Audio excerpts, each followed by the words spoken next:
আসসালামু আলাইকুম রহমতুল্লাহি ওবরাকাত। সম্মানিত প্রিয় ভাই ও বোনেরা, আজ বগুড়ায় উদীচী শিল্পগোষ্ঠী সম্মিলিতভাবে জাতীয় সঙ্গীত গাওয়ার জন্য একটি অনুষ্ঠানের আয়োজন করেছিল। তারা সকল শিল্পগোষ্ঠী মিলে সবাই একসাথে জাতীয় সঙ্গীত, বাংলাদেশের জাতীয় সঙ্গীত আমার সোনার বাংলা গাওয়ার জন্যই এই অনুষ্ঠানটি আয়োজন করেছিল। কিন্তু এই অনুষ্ঠানে বাদ সাধল ইনকিলাব জিন্দাবাদ স্লোগান দিয়ে একদল ব্যক্তিবর্গ। তারা উদীচীকে বাংলাদেশের জাতীয় সঙ্গীত গাইতে দিবে না।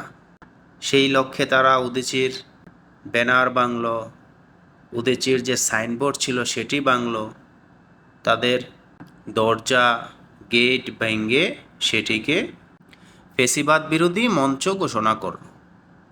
হ্যাঁ, খুব ভালো কথা। উদীচীর ব্যানার ভাঙলেন, গেট ভাঙলেন, ফ্যাসি বিরোধী মঞ্চ ঘোষণা করলেন, কিন্তু জাতীয় সঙ্গীত গাইতে দিবেন না কেন?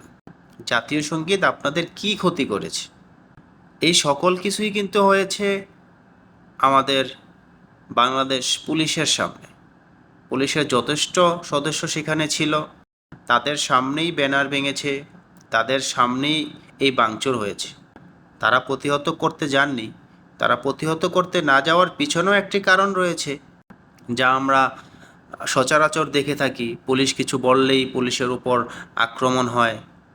আবার এই পুলিশই কিন্তু যারা ন্যায্য দাবি নিয়ে মাঠে নামে আন্দোলন করে তাদের উপর চড়া হয়, তাদের উপর জল গরম পানি ছিটায়, তাদের লাঠিচার্জ করে, টিয়ার গ্যাস ছুড়ে। গতকালও আমরা দেখেছি জবির জগন্নাথ ইউনিভার্সিটির ছাত্রছাত্রীরা যখন আন্দোলনে যায় তাদের উপর টিয়ার গ্যাস, সাউন্ড গ্রেনেড এবং লাঠিপেটাও করে।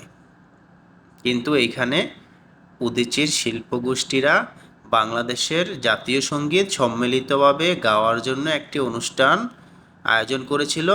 সেটিকে বাধা তো দিলই, পাশাপাশি সেটিকে তাদের যেই কার্যালয় ছিল বগুড়া জেলা সংসদের কার্যালয়, সেই কার্যালয়টি গুঁড়িয়ে দিল।